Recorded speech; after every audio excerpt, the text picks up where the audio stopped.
27th at 16:30.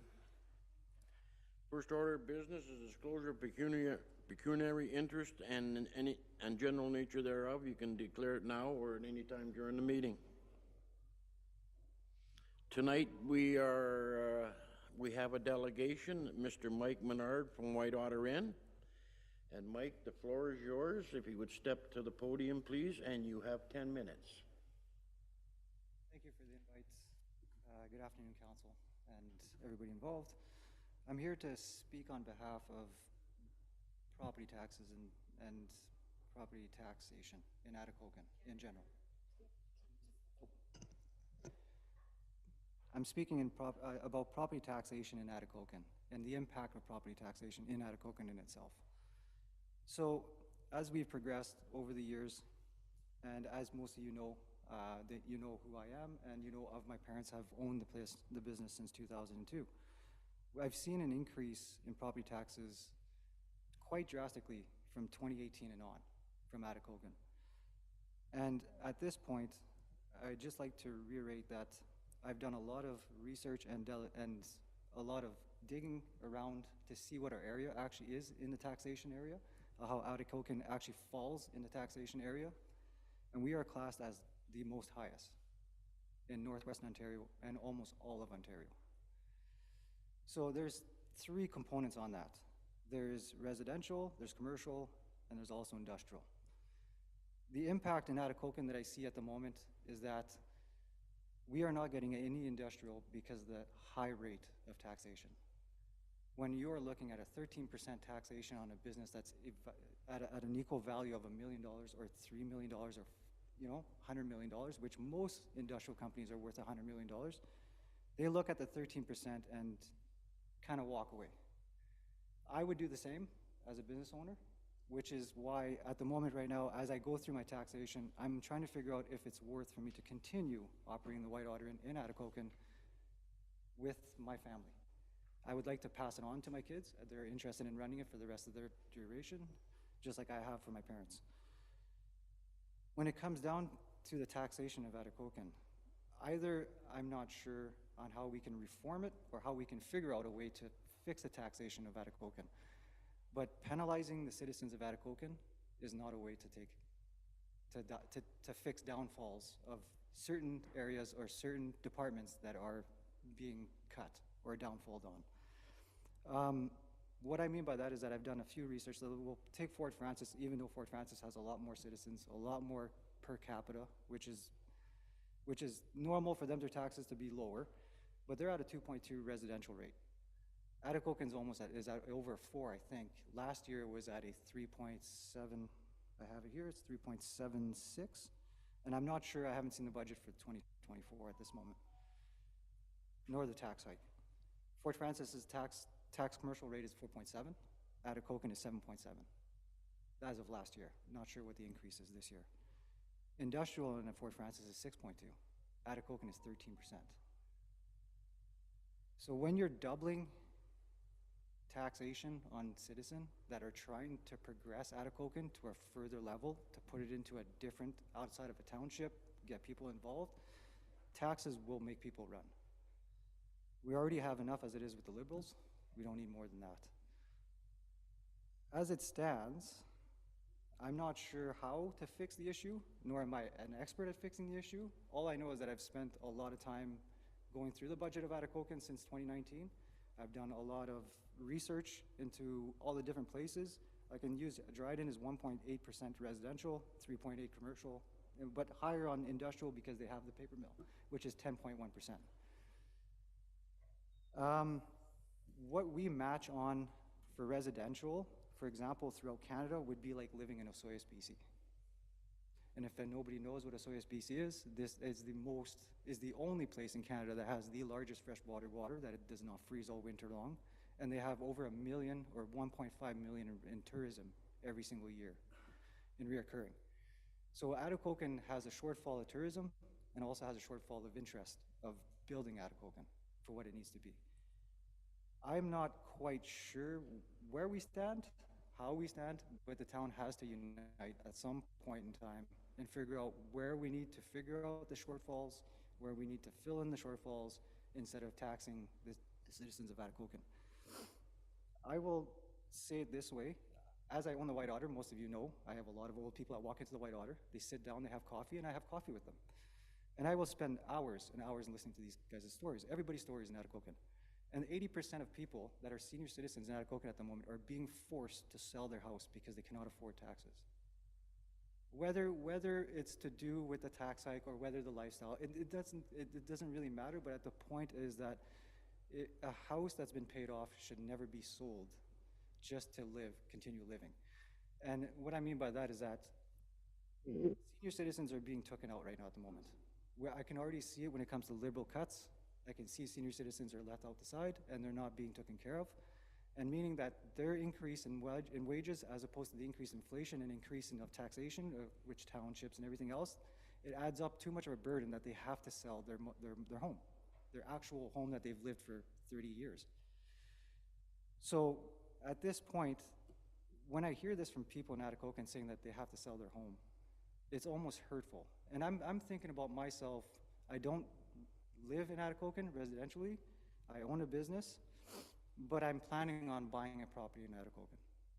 But the problem is that I don't know if it's worth for me to buy a property in Atikokan. And that's where I stand at. And that's the reason why I stand here with the delegation, saying that we as Atikokanites, or people here in Atikokan, which I would love to see the town grow, is to figure out a way without penalizing us. That's basically all I have to say. There is a lot more involved. I have a lot more evidence and a lot more things if you guys want to talk to me individually. There's a lot. But other than that, Atikokan is at a standstill where you're tipping the scale towards bankruptcy, meaning that your citizens are going to run, businesses are going to run, Atikokan won't exist. So we have to tip the scale on a fair balance and figure out either we need to find more funding, which meaning more grant funding, hire somebody that does more grant funding, or figure out why the government isn't actually supplying us the way they're supposed to supply us. Because if we're a tier 1, I'm not seeing the proper granting coming in. We don't want to be in a multiple tier, which I've done a lot of research in that, because you don't want a different municipality involved in Atikokan, because Atikokan should be its own footprint. It's got its own footprint, and it's got a large footprint, to be honest, a very large footprint. But at the end of the day, I just want to see Atikokan succeed. Because if I can't operate my business, I know that Atikokan won't succeed. And at the moment, I have to rent out 2.5 days full, 30 rooms, just to pay the taxes in Atikokan per month. Thank you very much. Thanks for the time. And Has any councilors got questions for Mike?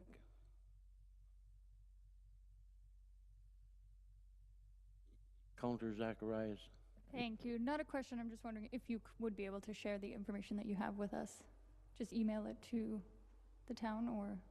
all the evidence, I can definitely summon it up into an actual proper way of presenting it to you guys, so you guys can actually understand what's actually going on, for sure. Just email. Hearing no other questions, I'm sorry. Yes, thank you, Chair Johnson. And that's, I've been speaking with Mike quite a bit lately, and we discussed him coming to council and giving his point of view on the taxation as a business person. And when we do budgets, we need to be cognizant of the businesses and the citizens of Atikokan, and doing our best to hold the line and not wasting money. And we got to do better and give the services so we can grow the town, but also keep the taxation at a reasonable amount where people, as Mike said, want to come to Atikokan and invest in Atikokan and stay in Atikokan. Thank you, Mayor Ferguson.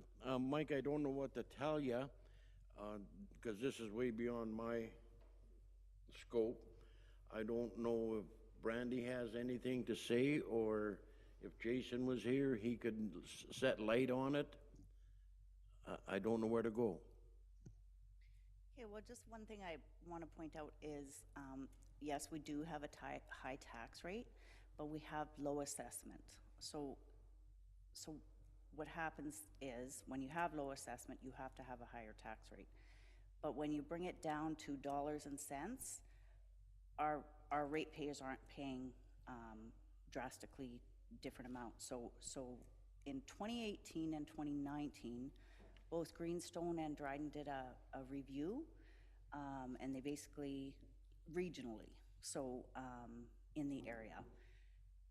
And so they took the tax rates, the average assessment, the average cost to the average homeowner, and then one of them also added water in there, so the average cost of taxes and water. And we were one of the lowest when you added water in there for dollars. But yes, we do have a high tax rate, but because our assessment is so low, you're paying, somebody that has double the assessment can cut their tax rate in half, essentially, if I'm making any sense. So both of these studies showed that. I haven't seen any updates since, but I would assume, because just every year when we increase our budget, we're not drastically different than other municipalities in the area. It's usually fairly similar. So I would expect the results to be somewhat the same. So we were in one of the studies, like in the lower 5, I think, of the 15 or 20 municipalities reviewed at that time. So tax rate, you can't just compare tax rates because there's multiple facets. There's also different service delivery. So some people don't have a pool. Some people have services we don't have. And, you know, so it's very difficult to compare municipality to municipality without looking at those factors. For a small municipality, we offer a lot of services. Many municipalities don't have a museum, don't have a ski hill, that sort of thing. So you have to factor in all those when you're looking at numbers. You can't just compare tax rate to tax rate. Yes, Mayor Ferguson. Through the chair, Chairman Johnson. So Brandy, I think where people may not understand or may not be fully cognizant, I think their issue is, I have a house that sells for $100,000. I'm paying the same taxes as someone in Thunder Bay whose house is $400,000. That's where people wonder. I know it costs the same to plow the roads, and it costs the same to, you know, do all the services in town. But I think that's where people are talk to their friends in Thunder Bay who have a $400,000 house and they pay the same taxes as my $100,000 house. I think that's one of the issues that people have. And, you know, it costs the same to pick up the garbage, it costs the same to plow the streets, does all that, but I think that's where some people are looking at the discrepancy that way. Yeah, so that's where Thunder Bay is blessed, in the sense that they have a tax base. You know, we have 1,500 homes, and we have to provide all those same services. They also have many more homes, which means much more assessment, and their assessment is much more than ours just for your average home. So we don't have the benefit of that, but we still have to provide the services. And I would argue the cost of our services are probably a lot higher in some senses, because we're remote, we're not a city, we don't have the options available. We also don't have growth, whereas places like Thunder Bay and that, people actually build homes, people expand. That's not an opportunity Atikokan has had for a very long time. But it's kind of a catch-22 because we don't have growth, because the taxes may be seen as high, and the taxes are high because we don't have growth. So it's kind of one leads to the other.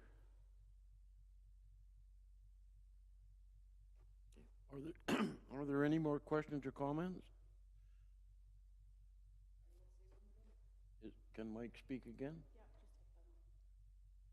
I guess I would debate some of that from Brandy. As it comes to water, if you do the actual calculation for water and you do the calculation for the taxation, it doesn't increase that much. If you were to take a taxation from 4% and then you guys are charging 8%, how do you come up with over double the amount of taxation just because of water? Now, I guess for another fighting aspect on that one would be the ski hill, which doesn't bring any revenue. The only thing in Atikokan that brings revenue is the airport, out of all things. Out of every single budget that I've gone through, the only thing that makes revenue is the airport for $20,000 a year. Now, the 2023 budget shows that. Now, the 2024 budget is what scares me, is the overage when it comes to fixing a bridge, which is, I know that it's already overpassed our budget. And also, I would also argue with the fact that the services I get in the city are much different. They're much better, the same services you guys provide have actually been decreased over time. So I'm not sure how you're coming up with that argument, but at the end of the day, I do have all the facts. I will put all the facts in a point format with a proper audit with somebody else also, because I'm paying out of my own dime to get the township audited. Now, just not that also, I also have a meeting with the MPP, Kevin, coming up in about 2 weeks in Atikokan, which will be at the hotel. And we are having a discussion about Atikokan in itself, and the federal also MP is going to be showing up in Atikokan. He did respond back to me and he said he's going to be here in August to come and chat with me. And that's all. I do have the evidence to refute everything. Well, Mike, thank you for coming in and sharing your concerns with us. And I really don't know what to say to you, but we will be cognizant of your concerns come budget time. And being in a miracle, maybe we can do something about it. But thank you, Mike, for coming to speak.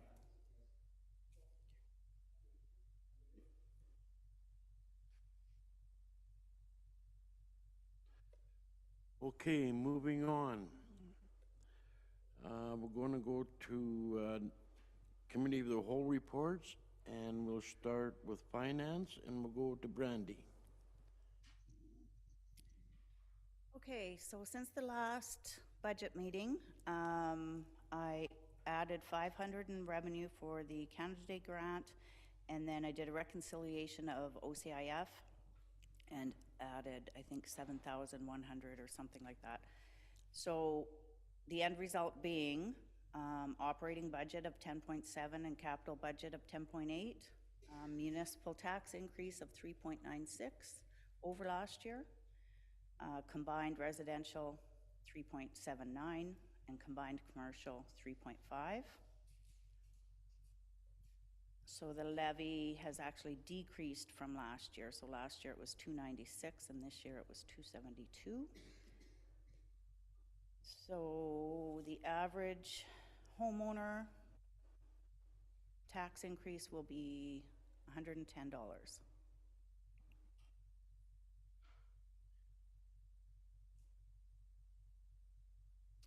So unless anybody has any questions, there are bylaws going to council. Are there any questions for Brandy?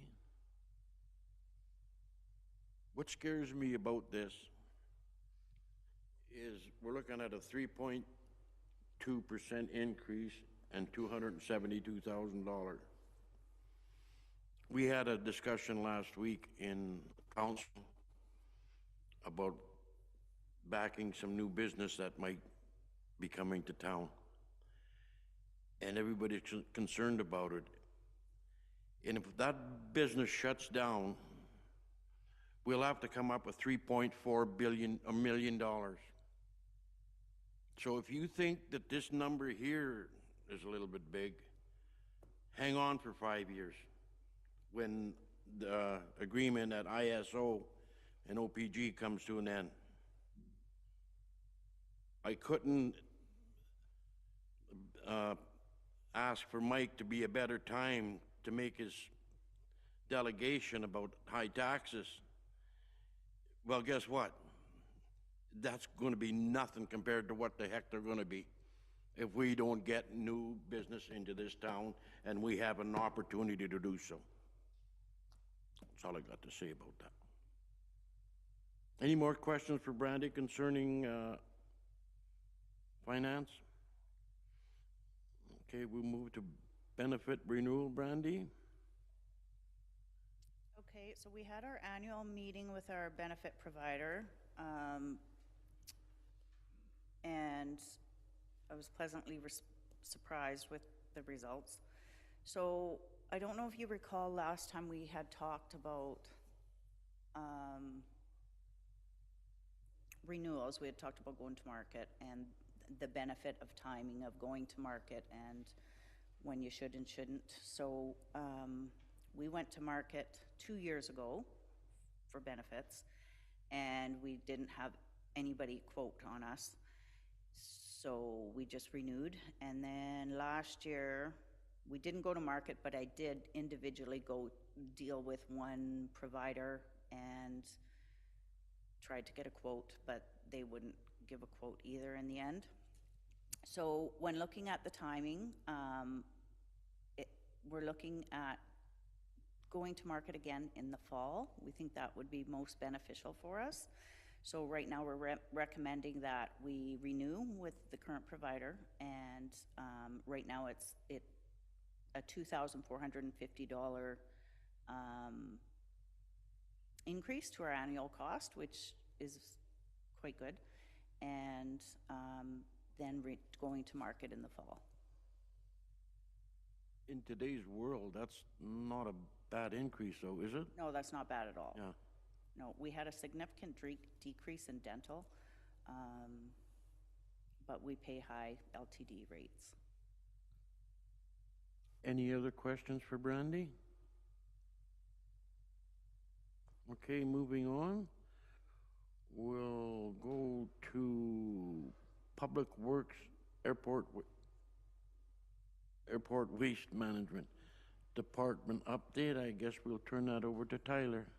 Yep, everything's in the update. I'm sure you guys can tell it's quite a flurry of activity right now. We're working on boosting getting every project rolling here before everything gets very busy this summer. So happy to say we've got just about all of our projects started now at this point, even the bigger ones and some of the smaller ones. So yeah, just a quick update on where we're at. Yes, Councillor Zacharias. Thank you, Chair Johnson. With the O'Brien project underway and where it is, have you considered maybe some extra signage? Just make another intersection like a four-way stop just to kind of mitigate some of the increased traffic at other areas? We haven't really heard a need for that as of yet, but we can certainly look into it. Okay. Just where I come out of, we've noticed, and I've had a few people notice that too, just by the chip truck. There's it's harder to turn now that everyone's kind of... Yeah, that's always historically been a bad intersection just because of all the roadway parking and stuff, right? Yes. Just something to consider. Councillor Shine. Thank you, Chair Johnson. Tyler, I was happy to see the crews out today trying to fill in some of the major, we're not going to call them potholes anymore, holes on O'Brien. Is that going to be continuing on some of the side streets now that the municipality has to use? Yeah, we've already gone through on Friday. I know we graded, I think, almost all the laneways anyways, so we are working on tuning up those adjacent areas. We just recently got a new request for a couple that were on the northern end of O'Brien. Okay, my next question was in regards to the culvert. I drive by where you come off of Birch and turn off to go on to that thing, and I've noticed quite a bit on the weekends that the blockage that's supposed to be in place to prevent people supposedly from going down there isn't always up, or is it being removed by people that shouldn't be going down there in the first place? And I know they only work 5 days a week, so whose responsibility is it to ensure that nobody's going to get hurt by going down to this site? Yeah, so that's barricades being removed by citizens. They are up every Friday when they leave. They go and make sure all their signage is up, and that they're in charge of the site over the weekend, so however they go about that. And how are they going about it if they're not here? I know that they have a local contractor throughout the winter who is coming down and checking pumps and doing things of that nature, so I'm not sure to what extent they're still doing that or not. From what I've seen, not at all. So we need to be aware of that so nobody gets physically hurt and we don't end up in a lawsuit. Yeah, I mean, certainly on the other hand, though, there shouldn't be anybody down there, regardless of who they are or why they think they should be down there. Well, that's how they believe they're keeping the community informed, since we're not doing it. It is a closed construction site, and those barricades aren't going to be the thing that saves somebody from walking down there. As we've seen, you know, even with the pathway, everybody just rips the snow fence down and goes down there anyways, so. Thank you. Yes, Councillor Martin. Thanks you, Chair Johnson. Tyler, and maybe the rest of council, we should really, I'd like to see close the local traffic on Burn Street off of Mackenzie. Last year I watched three different, a group of sports car enthusiasts, like vintage sports cars. They left the outdoorsman and their GPS probably told them to turn right and go down Burn Street to get back to Mackenzie, and that road is so bad. And, you know, there's a sign that says O'Brien closed right at that intersection, so I think people are from out of town. No locals drive that road anyway. But, you know, it's the worst road to be on, but it seems like the most logical if you're following GPS or something to get downtown. I mean, I don't think there's anything you can do with that road. I don't think gravel or crushed asphalt's gonna fix it, but I don't know how everybody else feels. But, you know, I make a point of telling people don't drive down Burn Street. You know, it's the old Burn Street blues, so don't go there. Anyway, something to consider. Yeah, it's in the plans, I guess, to pave next year, right, with the rest of our grant, right, for the O'Brien paving resurfacing. Burns is kind of one of the... For Burns? Yes. Oh. And then in terms of like shutting it to local traffic, I don't think that's something we'd really do, and there's no reason to close it other than just it's in poor shape. We're talking about moving some detour signage back to get people turning off a little bit sooner or a little bit later, I guess, either way, right? Yeah. For Marks and Sykes kind of being the focal points, but. Thank you. Good. Yes, Councillor Zacharias. One more. I just know there's, everybody's quick to post something negative, but I wanted to commend whoever did the crack sealing, because that was done efficiently over the weekend. I think they did a great job, and it wasn't even like they were there. They were just come in, got it done over the weekend, and they did a great job. So I just wanted to throw that in, a little positivity. I appreciate that. I'll pass that on. Any other questions? I have one. Yes. Yes, Chair Johnson, the bridges, the footbridges, it says, tenders released on May 24th. We're gonna close them soon. How long, I know you don't have a crystal ball, are we gonna have no footbridge by the library, and what's the status on that? Well, we have to close the footbridges, so it'll be immediately before when you don't have access to one, and then you're probably looking 6 to 8 weeks after the tender closes to get the new one fabbed up, roughly, is sort of their estimates. So. Okay, so that's gonna be closed to whatever the Legion Point is, yeah.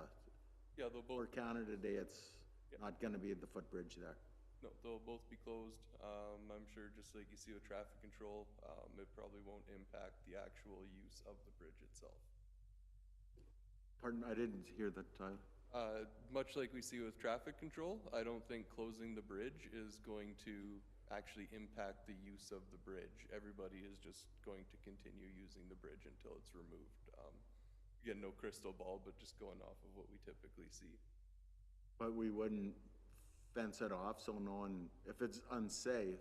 Yeah, we're going to close it. It will be Right. closed, and people just generally have a way of opening them back up after we close them, despite our best efforts. So.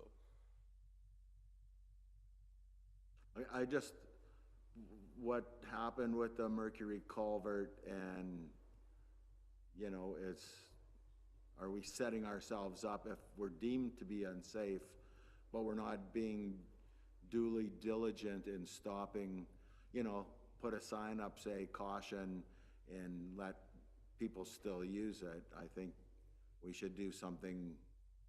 If we don't think they're safe, we should be more proactive in stopping people from using them. So we're not inviting people to use them, we are closing them formally. We're not just gonna put a sign up. It's just that everybody is going to get around whatever measures we put in place, short of welding a sheet of steel in front and then they'll still probably climb around it anyways. So we're not letting anybody on it, it's just people are going to inherently get in there because that's just the way it is. Councillor McQuay. Thank you. I think I have to just say with Tyler's right, and Liz is right. I've seen it multiple times with those barricades being down. We can do, aside from having a person sitting on the bridge saying you can't go here, there's nothing that's going to stop people that want to go over that bridge. So as for liability, if we have all the signage and we've closed it and said this is unsafe, it's on the citizen. Yeah, I just, from my experience in industry, that if somebody got injured and they sued the town, and did we take every precaution reasonable to limit access? That's my concern. Yes. Are we taking every precaution reasonable? Would a court, would a judge see us as taking every precaution reasonable? That's my concern. Councillor Shine. Thank you. Thank you, Chair Johnson. Tyler, are you going to be using, you know how, be way before your time, you know where the post office is and there's that barricaded off piece of land there? And how they have those big cement things? Are you going to be doing something like that? Something similar is likely the plan, yeah. Or maybe even construction fencing. We're still just finalizing our... It's not just going to be a little yellow rope there? Okay, thank you. Any other questions for Tyler? Go ahead, go ahead. I was just gonna ask about Mud Lake culvert. Is that, I know we passed it in the budget, is that gonna happen this year? We're sure hoping so. We're having a little bit of a tough time with the ministry, just working out, making sure everybody's happy, but we got a call lined up with them on Friday, so hopefully we'll have some clear direction to proceed after that. Okay, thank you. Yes, Councillor Martin. Thank you, Chair Johnson. Regarding that same culvert, has enough time passed that maybe that should be retendered, Tyler? I wouldn't even want to imagine the headaches that would be involved with trying to retender that, only because we've already basically got all of our materials. The contractor's already, you know, fully invested in this. We've already awarded the tender. To just say we're taking it because... Okay, thank you. No other questions? Tyler, I want to thank the township for taking care of the back alleys now that the people are using them heavily for traversing back and forth. So will that be maintained a little bit more often since the traffic has increased? Yeah, we're obviously doing what we can to minimize those impacts wherever we can. Okay, thank you very much. And could the Little Falls Road be graded? Yeah, we could probably get to that. So we could probably get to that. You're at Dennis's desk for one day and we're already going over that. What did he say? You're acting like Dennis. Okay, thank you, Tyler. Just one more thing, Chair. Yeah, when we were asking questions, and it may sound negative, but you know, we want to appreciate that the work that Public Works does. And, you know, we have questions because there's a lot going on and we want some answers. So it sounds like we're kind of grilling you on that, but I think it's for the betterment really, because we want to keep the momentum going and keep keep up the good work that you guys are doing, so I just want to bring that up. Thank you. Thank you for that, Mayor Ferguson. Hearing no other questions, we'll move on to other business, and be Atikokan's 125th birthday, and I think the mayor is going to speak to that. Yes, thank you, Chair Johnson. It was brought up by a citizen. Actually, Heather brought it up to me in my office, me and Sue, and it was an oversight. I think 125th birthday is something we're celebrating, definitely. What that's going to look like right now is we're not sure, but we want to make sure that we are recognizing that fact, and maybe we could do something with Canada Day or any other events that are going on. Maybe, and I'm just throwing this out there, maybe the Bass Classic could do a mention of it at the Bass Classic, and not necessarily, you know, make it the celebration for 125th, but we should definitely look at, you know, recognizing that it's a big milestone, and I think everything that we do should maybe have a part of the 125th birthday, I think. Unless anybody else has any ideas that what they want to do, maybe the newspaper could put that on the top of their banner that we're 125 years. Just all those little things, if we could mention it and bring it up and make some sort of celebration on it. So I would be in agreement with what Mayor Ferguson said, to celebrate the 125th anniversary on July the 1st and make it one big party, unless other people got a different date. Councilor Zacharias? Thank you. I don't know that that's really, like, it's nice to plan, but that puts a lot of extra work on the museum and the museum employees. So I think that's maybe a question for them, and whether they would be willing to do something extra. It's only one day. It's a lot of extra work. Yes, Councilor McQuay? Thanks, Chair Johnson. I am in agreement with Councillor Zacharias. I think we're a month away from July 1st. That's a lot to plan for, to make it a big party. I think I would like to see something completely separate and make mention of it at other events. It's just a matter of getting people together to do that, and it's difficult. So if administration could spare some people maybe to do something, maybe have a subcommittee, I don't know. So we're not going to set a date today, or summer goes by quick? It sure does. So am I going to leave it up to you two to come up with a date then? Just asking. I mean, like I said, it's up to the museum. It's not really up to us. We can't delegate that onto her a month ahead of time to do all that extra work. We could certainly ask her and see if she would be willing to do something extra. Otherwise, I'm not sure who else to put that on, because that's a big ask of something so quickly. Councilor Shine? Thank you, Chair Johnson. Also, you have to take into consideration, we've just recently hired a new employee that's going to be taking over from Lois at the museum. So she's going to be learning the steps as well. And now to say, not only do you have to learn how to do the July 1st with the budget that keeps getting cut by the government in their grants and things like that, I think it's something that we should make a subcommittee on and work at having a good celebration. We have the community center where we could ask them to keep it open for us on a date once we pick a particular date in the early fall, I would say, and make it a definite celebration of what we've accomplished in this municipality through all our difficulties. Just my opinion. That's a good idea. So who would like to sit on that, and who would like to head it? I'll do it. Any volunteers to help? Thank you, Councilor Shine, Councilor McQuay, and Councilor Zacharias. And this is the opportunity to bring in some of our organizations that are still out in the community. Yes, Deputy Clerk Fraser. Thank you, Chair Johnson. I just want to make a comment because it is typically the clerk's department that works with council on things like this.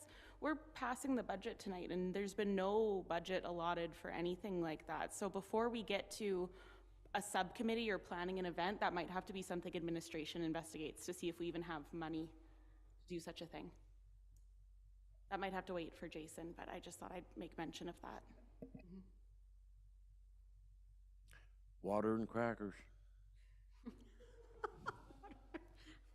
Counselor Shine, you had a question? I was going to say, that's where, you know, you could ask some of the Lions Club, you could ask the Legion, you could ask, you know, people within different church organizations to step up and see if we can't organize it more in something in context with using that, because we do have a very tight budget, as Leah has said. But it's not only our community, it's the community at whole.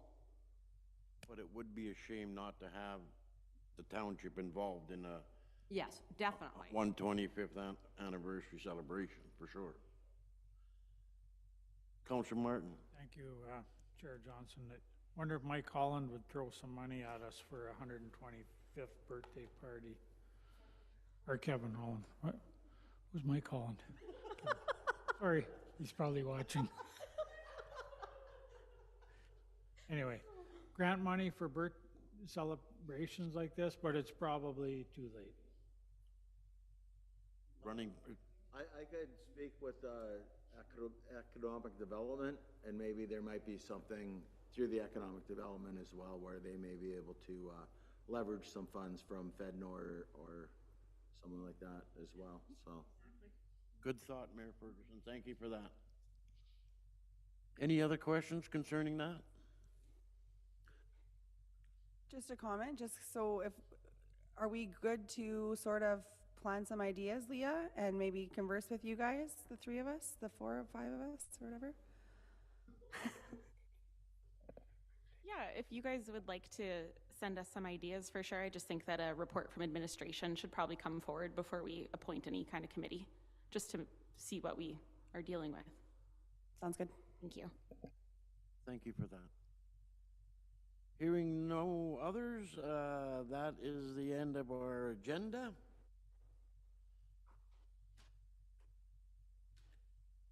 Oh, meeting adjourned.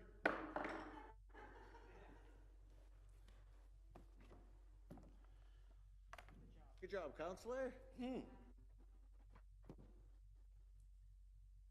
be a natural at that. Yeah, right.